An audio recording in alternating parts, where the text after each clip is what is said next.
안녕하세요. 저는 올해 차장으로 승진을 하게 된 30대 후반 남자입니다. 저는 어머니를 모시고 살고 있어요. 곧 마흔인데 장가를 들지 못해 어머니께 구박을 받으며 살았지만 최근에는 결혼을 전제로 만나고 있는 여자친구가 있어서 요즘은 구박을 받지 않고 있답니다. 마음 같아서는 어머니와 영영 함께 살고 싶은데 어머니께서는 왜 저를 자꾸 밖으로 내쫓으려 하시는지 모르겠습니다.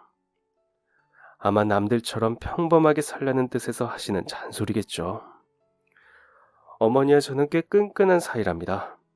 저는 애교 없기로 유명한 경상도 사나이인데 서울에서 태어나 경상도 남자에게 시집 오셨던 어머니께서는 아버지와 저를 보시며 내가 사람하고 사는 건지 돌바이들하고 사는 건지 모르겠다 정말 하고 역정을 내시곤 했습니다.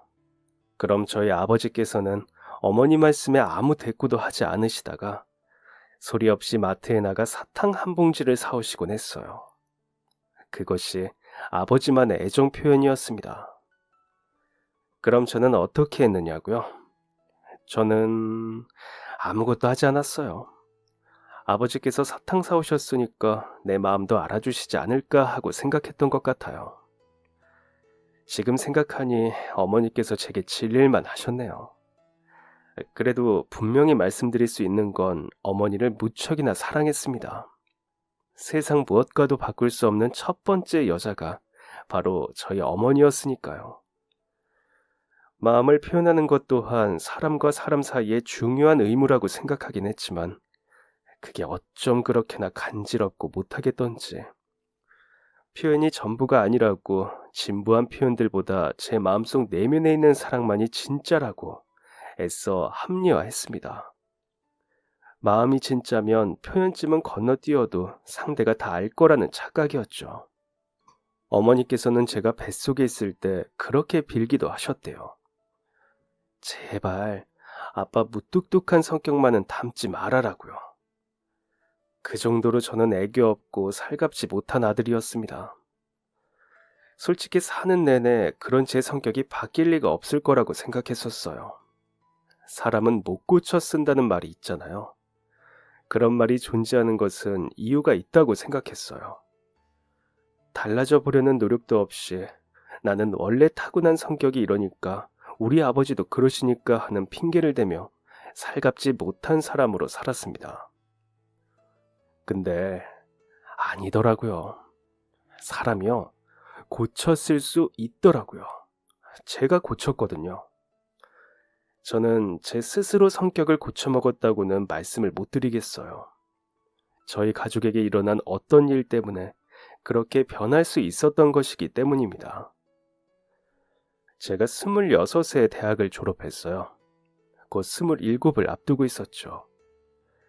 대학을 졸업하면 희망하는 회사에 이력서를 넣고 앞으로 어떤 인생을 살아갈지 꿈과 희망에 부풀어 있었답니다. 친구들 중에는 이미 사회인이 되어 있는 친구들도 꽤 있었거든요.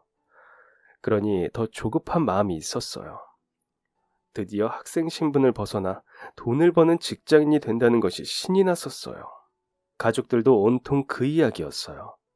길어야 3분 되는 짧은 대화의 연속이었지만 그때만큼은 어머니께서 제게 질문을 퍼부으시는 것이 싫지 않았습니다. 정말 곧 쨍하고 해 뜰 날이 올 거라 생각했거든요. 근데 아, 그런 일은 일어나지 않았어요. 취업이 그렇게 쉽게 되는 것이 아니더라고요. 친구들은 제게 눈을 낮추라고 했지만 그러고 싶지 않았습니다. 자존심 때문이었어요. 속이 상했지만 아무렇지 않은 척, 아직 마음에 여유가 있는 척 그러고 살았습니다. 그러던 어느 날, 제가 여태 살아왔던 인생이 송두리째 뒤바뀌는 일이 일어나고 말았습니다. 아버지께서 친구분 보증을 잘못 써는 바람에 저희 집을 날려버리신 겁니다. 아들아, 문서가 아빠가 다 잘못했다. 미안하다. 아유, 내 새끼. 내가 네 인생을 책임지진 못할 망정 다 망쳐놓았다. 아빠가 못난 사람이라 그래. 미안하다. 잘못했다. 왜 그러시느냐, 술 드신 거냐 캐물어도 대답은 하지 않으시고 자꾸 미안하다는 말과 알아들을 수 없는 말을 늘어놓으셨어요. 핸드폰을 붙들고 이러지도 저러지도 못한 채 처음 겪는 아버지의 모습에 당황하고 있으니 어머니께서 왜 그러느냐며 핸드폰을 빼앗아 드셨습니다. 여보세요?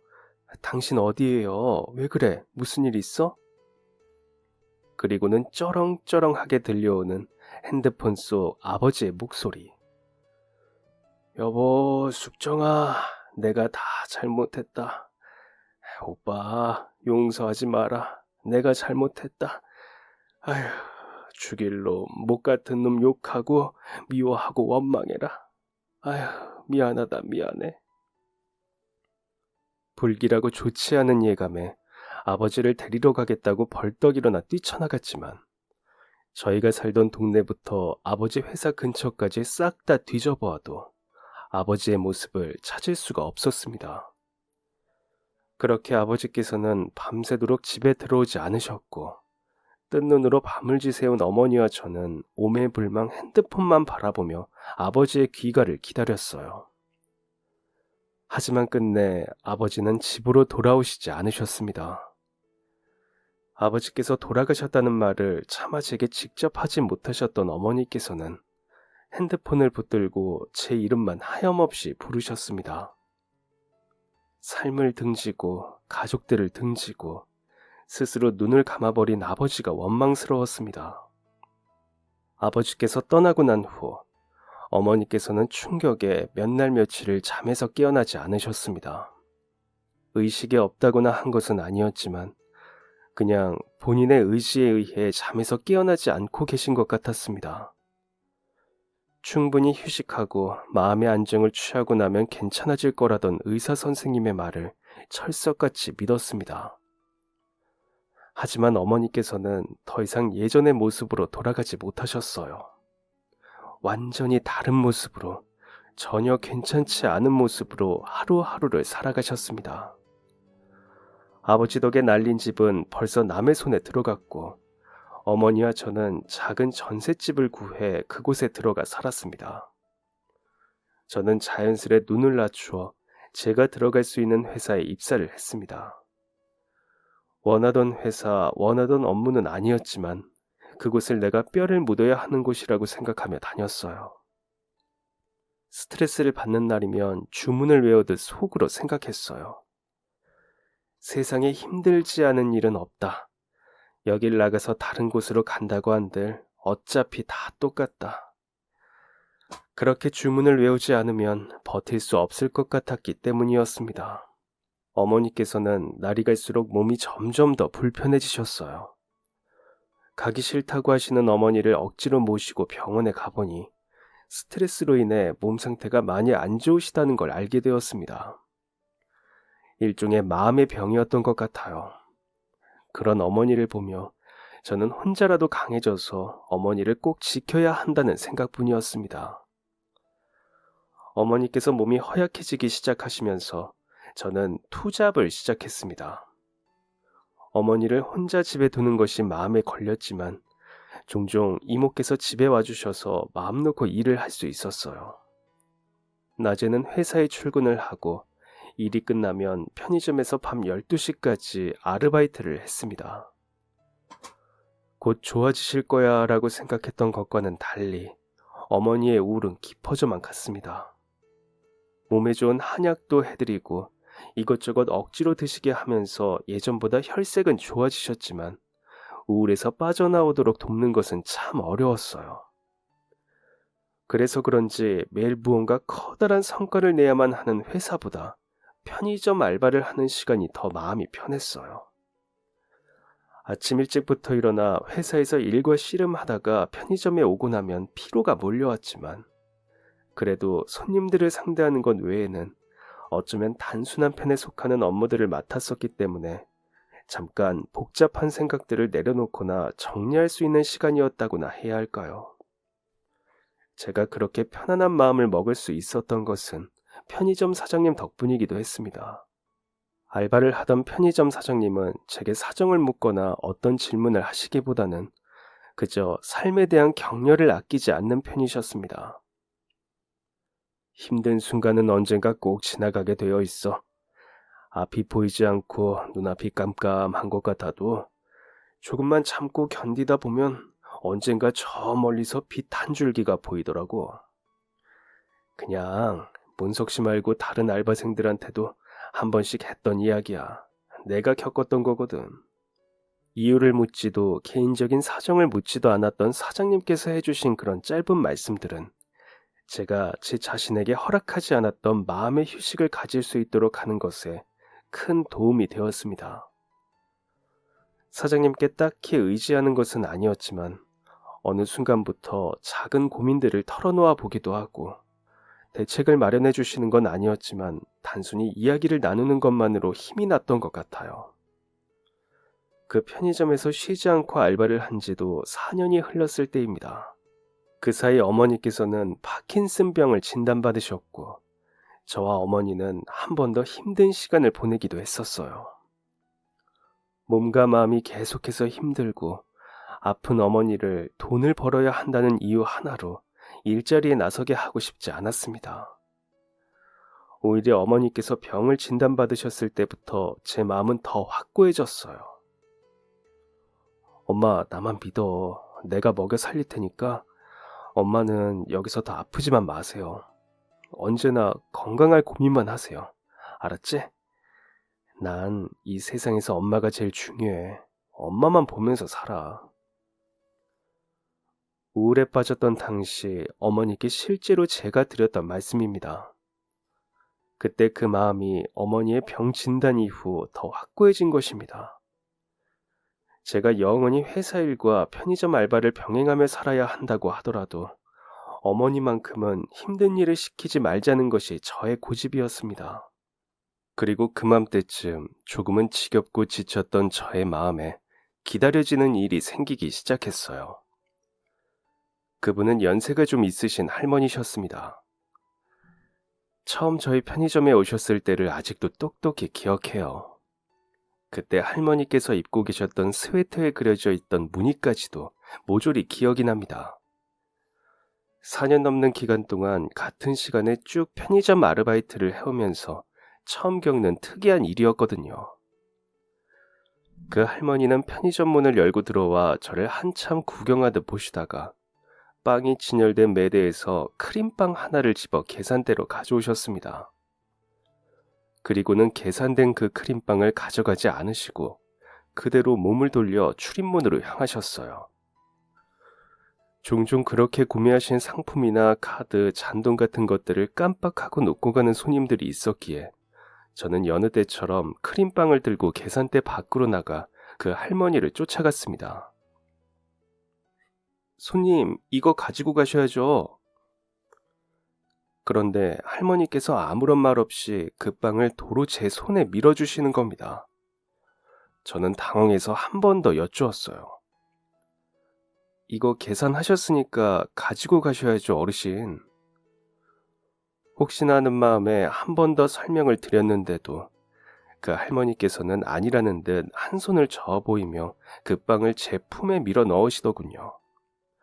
꼭 그걸 제게 주시겠다는 의미 같았어요. 확실한 대답을 듣고 싶었지만 할머니께서는 계속 말이 없으셨습니다. 저를 빤히 쳐다보기만 하실 뿐이었어요. 혹시 이거 저 주시는 거예요? 이거 저 먹으라고요? 한 번 더 여쭈어 보니 그제야 고개를 끄덕이며 살짝 미소 지으셨어요. 저는 감사하다고 큰 소리로 인사를 한 후 할머니가 가시고 나서 그 빵을 맛있게 먹었답니다. 그런데 이상한 것은 그 할머니께서 그 다음 날도 계속해서 편의점에 찾아와 똑같은 행동을 하셨다는 거예요. 심지어는 찾아오시는 시간마저 늘 동일했습니다. 밤 11시에 편의점 밖에 앉아 간단한 안주거리와 함께 약주를 하시는 손님들마저 다 떠난 후의 시간이라 고요한 시간대였어요. 그러기를 몇 달이 흘렀습니다. 이유도 여쭈어보고 이제 그만 사주셔도 된다는 말씀도 드려보았지만 할머니께서는 제 말을 도무지 들어주시질 않으셨어요. 꼭 다친 입은 다칠 줄을 몰랐고 둔했던 저는 그렇게 몇 달을 그러시는 걸 보고 나서야 깨달았습니다. 할머니께서 말씀을 하지 못하시는구나. 말이 없는 것이 아니라 하고 싶으신 말씀이 있어도 제게 할 수 없는 분이라고 생각했습니다. 비록 어떤 이유에서 제게 매일 같은 시간에 찾아와 빵을 사주시는 건지 알 수 없었지만 그 할머니께 고맙고 감사했어요. 무엇 때문인지는 몰라도 저를 챙겨주시는 그 얼굴에서 보이는 따뜻한 눈빛은 힘들고 지친 제게 위로가 되기도 했었거든요. 그래서 저는 대답 없는 그 할머니께 살가운 알바생이 되어보기로 했습니다. 천생 무뚝뚝했던 제가 어떻게 그렇게 할 수 있었는지는 잘 모르겠어요. 아마 어머니께서 편찮으신 후로 성격이 달라진 것도 영향이 없지 않았던 것 같습니다. 저는 밤 11시가 되면 꼭 그 할머니께서 들어오시는 문을 바라보며 기다리게 되었고 묻지도 않은 하루 일과를 털어놓으며 어울리지 않는 수다쟁이가 되었습니다. 비록 할머니께서는 미소만 지으실 뿐이었지만 말이에요. 그렇게 저는 그 할머니와 가까워지게 되었습니다. 그렇게 할머니와 함께한 시간이 어느새 2년 남짓한 시간이 걸렸어요. 비록 저 혼자서만 수다를 떨어대는 날들이었지만 절친한 사이가 된 것 같은 기분이었습니다. 2년 내내 빠짐없이 사주셨던 크림빵은 제 마음을 살찌게 했습니다. 그러던 어느 날입니다. 그날도 어김없이 회사에서 일을 하고 있는데 어머니로부터 전화가 걸려왔어요. 평소처럼 전화를 받았는데 어머니의 목소리가 이상했습니다. 심하게 떨리고 불안한 목소리였어요. 문서가 엄마가 방금 내리막에서 넘어졌는데 아파서 일어나지를 못하겠다.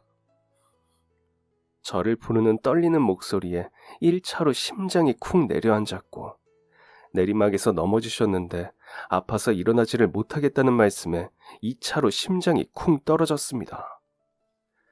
지금 어디에 계시냐고, 거기가 정확히 어디냐고 제가 구급차 바로 불러드리겠다고 하니 어머니께서 위치를 설명해 주셨어요. 몇 분 후 병원에 도착했다는 어머니의 전화를 받았고 무릎에 골절이 있어 큰 수술을 해야 하는 상황이 발생할지도 모른다는 말을 들었습니다.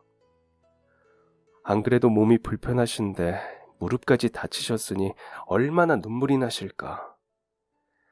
힘없는 울보가 되어버린 어머니 걱정에 하루 종일 일이 손에 잡히질 않았습니다. 아무래도 넘어지면서 발생한 무릎 골절이 예산일이 아니었던 것 같습니다. 병원에서 집으로 돌아오신 어머니는 의사에게 무릎 수술을 고려해보자는 말을 들었다며 도저히 하고 싶지 않은데 어떻게 해야 하냐고 제게 물어오셨어요. 결국 저는 서둘러 회사와 편의점에 제 사정을 설명했습니다. 회사에는 내일 오전 반차를 쓰기 위함이었고 편의점에는 지금 당장 몇 시간만 양해를 구하고자 함이었어요. 어머니를 모시고 내일 다시 병원에 가봐야 할 것 같았기 때문입니다. 수술을 해야 할 정도라면 어머니의 상태는 어느 정도인지 당장 눈으로 확인하고 싶기도 했고요. 다행히도 회사 편의점에 양해를 구할 수가 있었습니다. 곧장 집으로 달려가 확인한 어머니의 모습은 정말 처참했어요. 앉지도 서지도 못한 채 목발로 연습을 하시려는 모습. 멀쩡하셨을 때도 걷는 것이 느리고 힘드셨던 어머니였는데 무릎까지 그 지경이 되니 속이 상했습니다. 파킨슨 병은 언제나 주의를 요하는 병이었으니까요. 저는 그냥 말없이 어머니의 손과 발을 하염없이 문질러댔습니다. 저에게는 그것이 일종의 애정 표현이었어요. 다음날 어머니를 모시고 아침 일찍부터 병원으로 향했습니다. 조금이라도 늦어져 진료가 밀린다면 미뤄두었던 회사 출근 시간과 꼼짝없이 겹쳐버릴 것이 분명했기에 병원 문을 열기도 전부터 서둘러 준비했어요. 몸을 가누기 힘든 어머니를 모시고 병원으로 가는 길 내내 마음이 힘들었습니다. 그럴듯한 자가용 하나조차도 마련하지 못해 편찮으신 어머니를 택시에 오르내리게 하는 제 자신이 너무나도 싫었습니다. 저희가 가장 첫 번째 환자로 도착할 줄만 알았던 병원에는 이미 대기 중인 환자들이 많았어요. 초조한 마음에 서둘러 대기표를 뽑고 저희 차례가 오기만을 기다렸습니다. 어머니께서는 가만히 허공을 바라보시며 아무런 말씀이 없었어요. 이럴 땐 저라도 기운을 차려서 시답지 않은 농담이라도 건네야 하는 게 맞는데 이상하게 저도 힘이 나지 않아 그렇게 해드리질 못했습니다. 마침내 어머니의 순서가 다가오고 의사 선생님의 말씀에 귀를 기울였어요. 무릎뼈가 부러진 후에 제자리에 있지 않고 앞뒤로 움직임이 있었다는 말씀을 하셨습니다. 뼈가 부러져 제자리를 벗어났다니 생각만 해도 미간이 찌푸려졌습니다. 얼마나 아프실까. 그런 어머니를 제가 대신해 아파드릴 수 없다는 현실이 끔찍했습니다. 저는 의사 선생님에게 여쭈었어요. 그럼 수술만 받으면 무릎은 완전히 괜찮아지는 거죠? 제 물음에 의사 선생님이 어머니를 쳐다보시곤 한마디 하셨습니다. 환자분 의지만 있으면 얼마든지 예전처럼 좋아질 수 있을 거라고. 수술은 최선을 다하겠다는 말. 어머니의 눈동자가 흔들렸어요. 아마 고민하는 눈동자에는 많은 것들이 고여 있었을 것입니다. 더 아프게 되었다는 죄책감과 미안함, 수술을 받으면 정말 괜찮아질지에 대한 걱정, 자신이 해낼 수 있을까 하는 두려움, 그리고 최종적으로 비용에 대한 무서움이었겠죠. 어머니의 그 걱정들이 한눈에 읽혀 더 가슴이 아팠습니다. 어머니께서 아무런 걱정 없이 오직 수술 치료와 재활에만 신경을 쓰실 수 있도록 해드리고 싶었습니다. 그렇게 저희는 수술 날짜를 잡았습니다. 마침 비어있는 일정이 가까이 있었고 3일 후 수술이 잡혔습니다. 다음날 어머니께서는 입원을 하셨지만 저의 일상에는 큰 변화가 없었습니다. 회사를 나갔고 아르바이트도 나갔습니다. 하지만 아무래도 수술을 받으신 후에는 어머니를 돌봐드려야 할 것 같았고 힘든 결정이었지만 큰 마음 먹고 아르바이트도 그만두기로 했어요.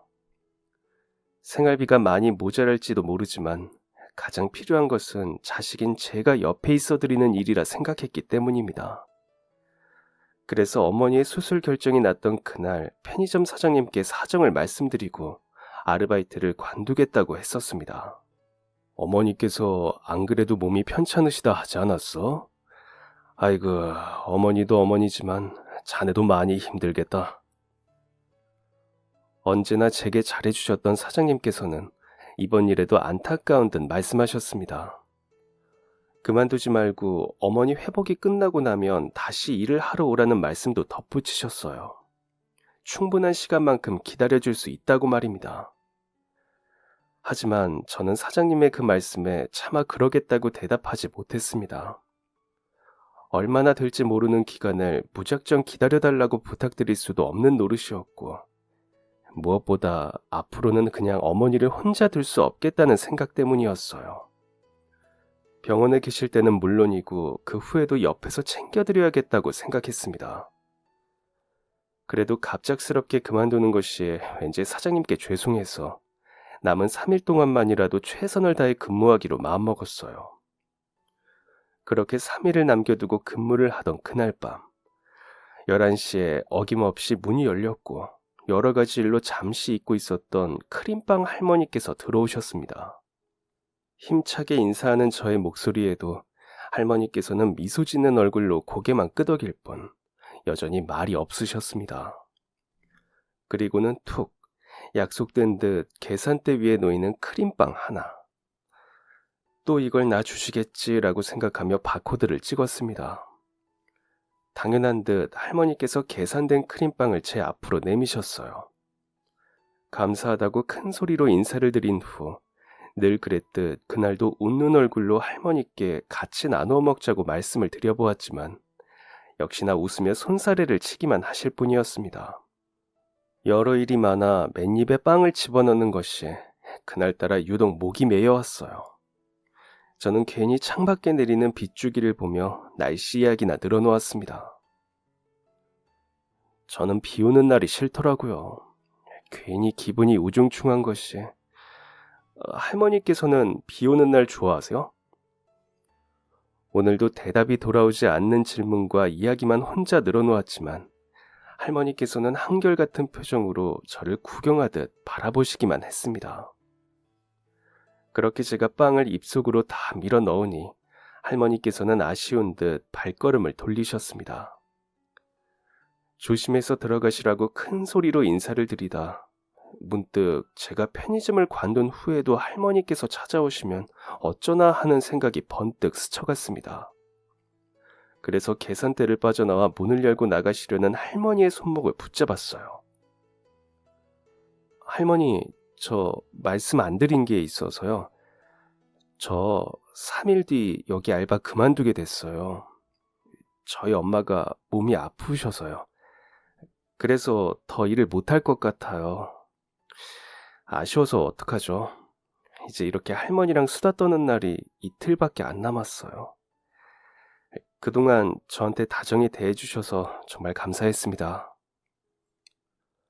어쩌면 그냥 스쳐가는 손님과 알바생으로 그런 이야기까지는 하지 않아도 됐을지도 모르겠지만 2년 내내 매번 그렇게 제게 빵을 사주시는 할머니였기에 말씀드리지 않는 것 또한 도리가 아니라고 생각했습니다.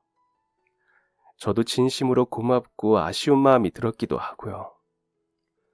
그간 할머니의 따뜻한 마음에 위로를 받았던 것은 너무나도 명백한 사실이었기에 그래서 말씀을 드린 것인데 늘 평온한 얼굴로 저를 구경하듯 웃기만 하시던 할머니의 표정이 순식간에 어두워졌습니다. 괜히 말씀드렸나? 들어서는 안 될 말이라도 들은 사람처럼 어두운 표정이었어요. 괜한 소리를 했다는 생각에 죄송한 마음이 들었습니다. 잠깐 충격을 받은 듯 멈춰 서 있던 할머니께서는 곧 아주 슬픈 표정으로 문을 열고 나가셨어요. 그 등 뒤에 대고 조심해서 가시라고 한 번 더 인사를 드렸지만 역시나 대답은 돌아오지 않았고 역시나 죄송한 마음은 가시질 않았습니다. 비가 추적추적 슬프게도 내렸습니다. 그렇게 어머니의 수술을 하루 앞둔 날이 되었어요. 어머니께서는 제게 걱정하지 말라고 신신당부하셨습니다. 위로와 응원을 받아야 할 사람은 어머니인데 역으로 제가 위로와 응원을 받다니 어머니께서는 자신의 수술보다 제 걱정을 더 하시는 것 같았어요. 아들, 엄만 괜찮으니까 엄마 걱정하지 말고, 응? 엄마 수술하고도 거뜬히 생활할 수 있어. 옛날부터 엄마는 회복이 빠른 편이었잖니. 아마 어머니께서도 제가 하루 종일 곁에 붙어있기라도 할까 염려를 하셨던 것 같아요. 어머니의 수술을 하루 앞두니 저도 마음이 심란한 것은 어쩔 수가 없더군요. 어머니의 몸이 편찮은 것이 처음 있는 일은 아니라 어느 정도 단련은 되어 있다고 생각했는데 막상 수술은 또 처음이라는 것이 마음에 걸렸습니다. 더 잘하는 의사를 전국의 수소문에서 찾아갔어야 하지 않았을까? 혹여 어머니께서 앞으로 영영 걸음이 불편해지시면 어쩌나? 어머니께서 재활이 힘들어 중간에 포기라도 하시게 되면 난 어떻게 해야 할까 하는 온갖 걱정들이 밀려왔습니다. 그렇게 이것저것 생각하고 챙기며 바쁘게 지내다 보니 눈 깜박할 사이 어느새 편의점 아르바이트 마지막 날이 되었습니다. 아르바이트 마지막 날이라는 걸 누가 소문이라도 낸 건지 정말 다양한 연령대의 많은 손님들이 물밀듯 들어왔습니다. 그러다 한숨 돌리려 시간을 보니 어느덧 11시가 되었더라고요. 할머니께서 오실 시간이었지만 혹 마지막 날이라 서운해서 오지 않으시려나 했습니다. 하지만 어김없이 문이 열리고 할머니께서 문을 열고 들어오셨어요. 그리고 그 뒤를 따라 처음 보는 낯선 남자분도 함께 들어오셨습니다. 그런데 그날은 계산대 위에 크림빵 대신 낯선 종이 한 장이 올려졌습니다. 할머니께서는 언제나 그랬듯 미소를 띄운 얼굴을 하고 계셨고 제가 종이를 받아들고 읽어 내려감과 동시에 함께 오신 그 남자분께서 말씀을 시작하셨어요.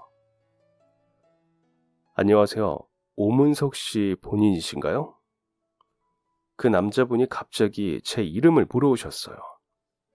그러면서 이런저런 이야기를 시작하는데 들으면 들을수록 제 귀가 의심되는 상황이었습니다. 게다가 그 종이에는 할머니께서 한 글자씩 눌러 적은 저를 향한 말들이 담겨 있는데 그것마저 당황스러워 두 눈과 두 귀가 혼란스러운 상황이었어요. 종이에는 이렇게 적혀 있었습니다.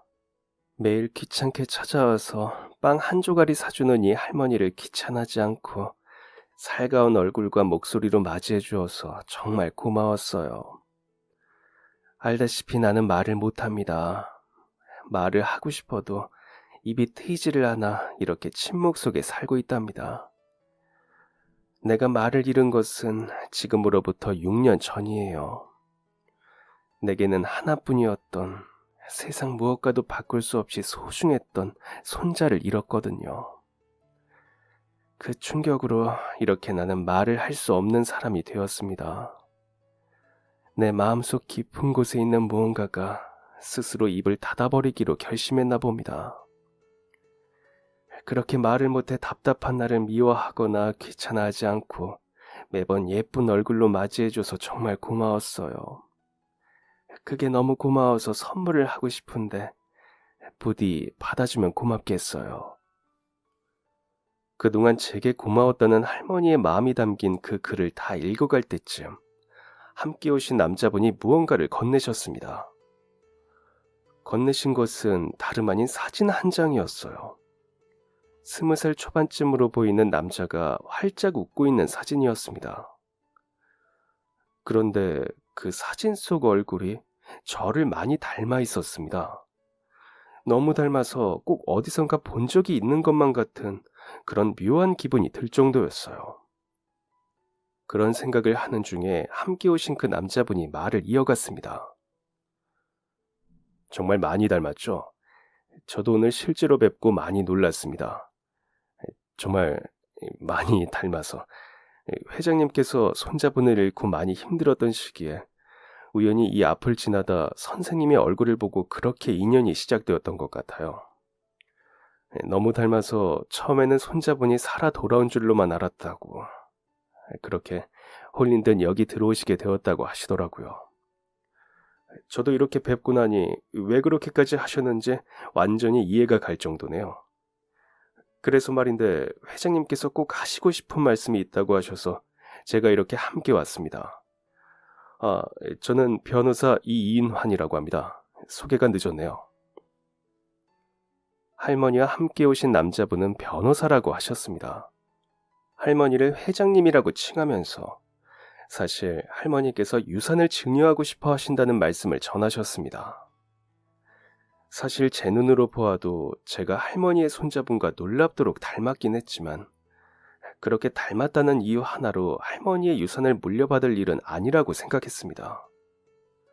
할머니께서는 다급히 변호사분을 재촉하셨고 변호사분은 다시 말을 이어갔습니다. 어머니 좋은 병원에 모셔드리고 간병인 붙일 병원비도 지원해드리는 대신에 작은 부탁이 하나 있다고, 편의점 일은 계속 해주셨으면 한다고요. 유산을 물려주시겠다던 할머니의 작은 부탁은 제가 편의점 일을 그만두지 않고 계속 근무하는 것이라고 하셨습니다.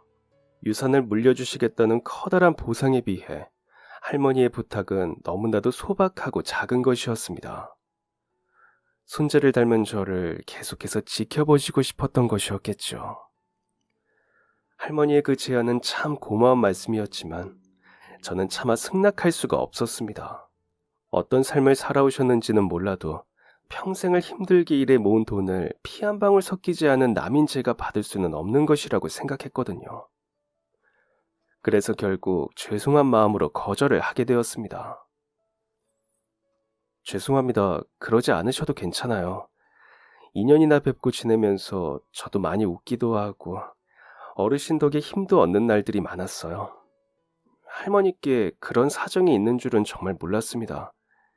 진작 알았더라면 더 많이 웃어드리고 더 많이 대화도 나누고 하는 건데, 죄송합니다. 유산을 증여하시겠다는 말씀을 거두어 주세요.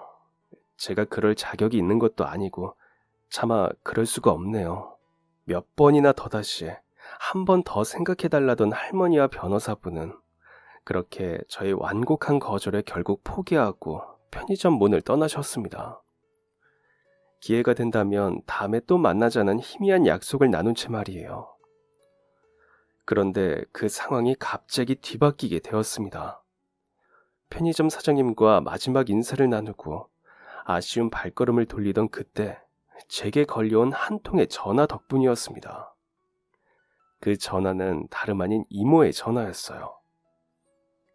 문서가, 엄마 다친 거 왜 이모한테 말 안 했니? 이모 지금 병원에 와 있어. 내일부터 간병인 없는 시간엔 엄마 이모가 돌볼게. 너 왜 이모한테 말 안 했어, 이놈아? 힘든 저희 사정을 누구보다 잘 아시던 이모님께 어머니의 상황을 알리는 것이 꼭 도움을 요청하는 소리로 들릴 것 같아서 차마 전화를 드리지 못했었는데, 어떻게 알게 되신 건지 연락이 오신 것이었습니다.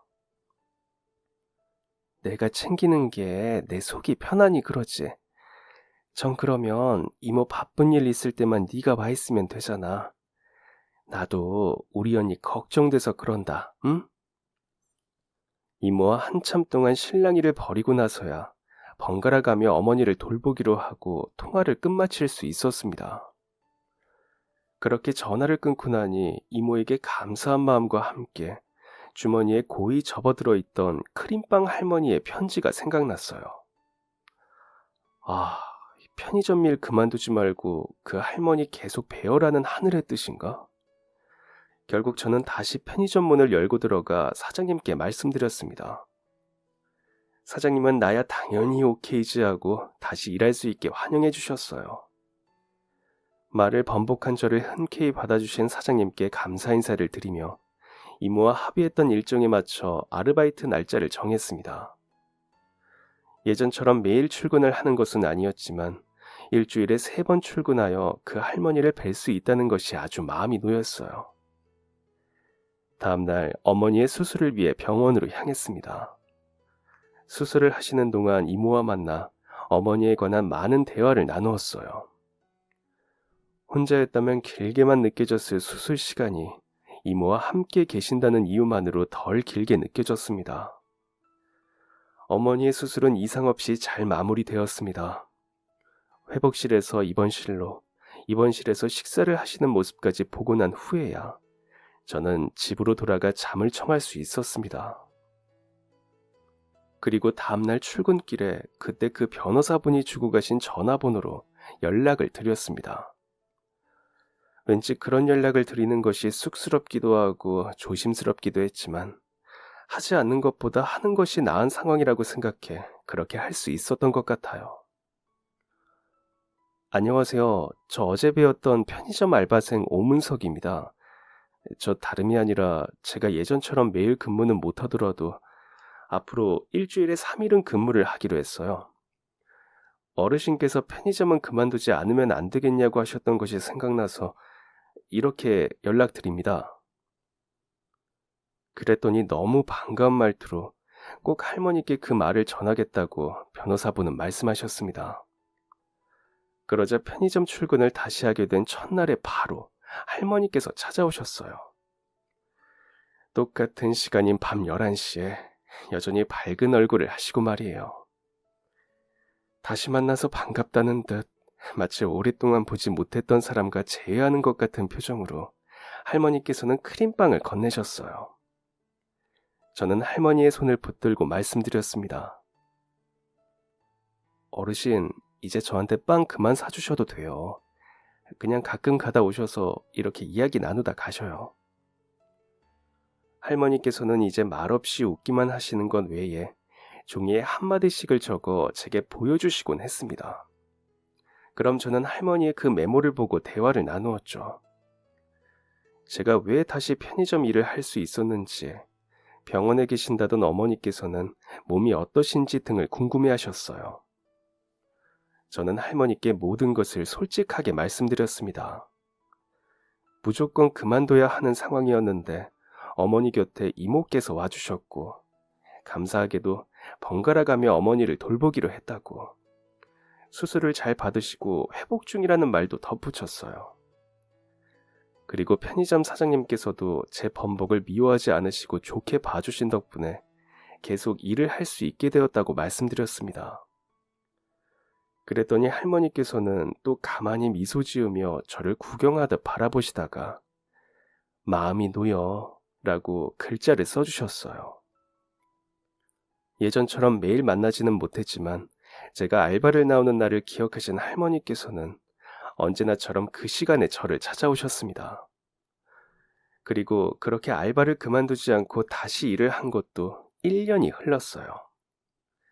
1년 동안 그 할머니와 저는 메모를 주고받으며 더 많은 대화를 나누었던 것 같습니다. 가끔 할머니의 손잡은 이야기를 나눌 때면 눈물이 나는 것을 몰래 참느라 힘들기도 했어요. 가족을 잃은 슬픔을 누구보다 잘 알기에 할머니의 마음이 더 이해가고 더 안타까웠습니다. 그러던 어느 날 길거리에서 그 할머니와 마주치게 되었어요. 할머니께서 먼저 길을 건너고 계셨고 버스에서 내린 제가 할머니의 모습을 목격했던 상황입니다. 반가운 마음에 저는 큰 소리로 어르신 하고 외쳤습니다. 제 목소리를 알아보실까 하는 의문이 들었지만 그 의문도 잠시, 할머니께서 저를 돌아보시며 반가운 얼굴로 달려오셨어요.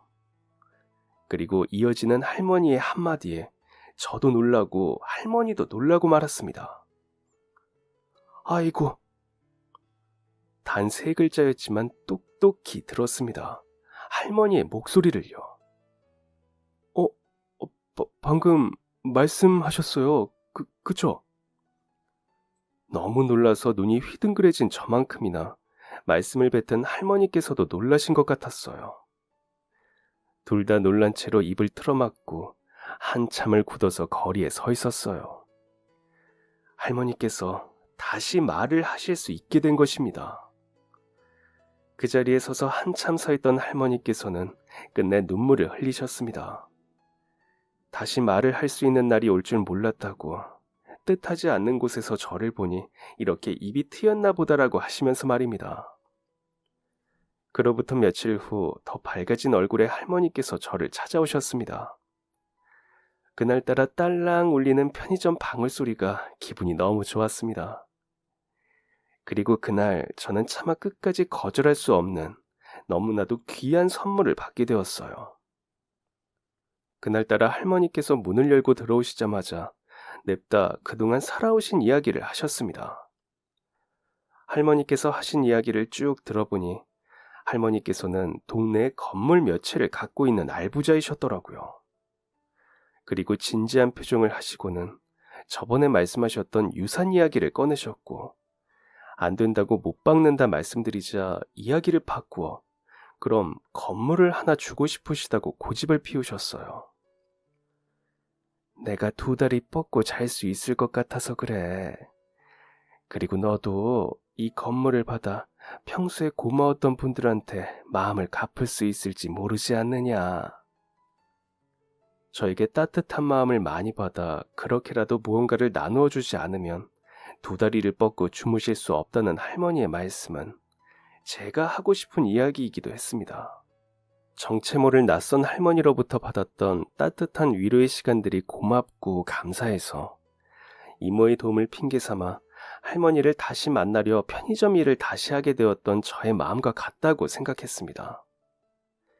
그리고 이모께 감사한 마음, 편의점 사장님께 감사한 마음을 아직 무언가로 갚지 못해 여전히 마음 어딘가가 불편한 저의 그 마음과도 같다고 생각했습니다. 할머니께서 말씀하신 것처럼 눈 딱 한 번 감고 그 건물 받게 되면 고마웠던 편의점 사장님과 이모께 조금이라도 마음을 갚을 수 있는 기회가 생기겠다고 생각했어요. 너무나도 사랑하는 저희 어머니께서도 더 편안한 말년을 보낼 수 있도록 해드릴 수 있을 것 같았고 말입니다. 그래서 뻔뻔하지만 할머니의 그 선물을 냉큼 받아버렸습니다. 대신 할머니께 말씀드렸어요. 제가 편의점 아르바이트를 그만두더라도 앞으로 얼굴을 보며 지내자고 말입니다. 보고 싶을 때마다 편하게 저를 불러내시라고 말입니다. 첫 만남부터 생뚱맞게 크림빵을 건네셨던 할머니 덕분에 저는 생애 한 번도 될 수 없을 것만 같던 건물주가 되었습니다. 어머니와는 이제 더는 시간에 얽매이지 않고 행복한 시간들을 보내고 있습니다. 힘든 시간들을 함께 겪고 잘 이겨내서인지 어머니와 제 사이가 한결 더 끈끈해진 것 같은 기분이 듭니다. 하루라도 더 웃을 수 있게, 하루라도 더 건강하실 수 있게 해드리기 위해 매일 노력하고 있어요. 그러다 보니 어느덧 마흔을 바라보는 나이가 되었네요. 아무도 저를 쫓아오지 않는데 혼자 쫓기듯 사느라 연애 한번 해본 적이 없던 제게도 거짓말처럼 인연이 나타나 주었답니다. 친구들 다 결혼하고 애가 있는데 이제야 제일 늦게 제가 장가를 갈 것 같습니다. 어머니께서도 할머니께서도 다들 너무 좋아해 주십니다. 어머니께서는 하루빨리 결혼식을 올리라고 저를 재촉하시는 중입니다.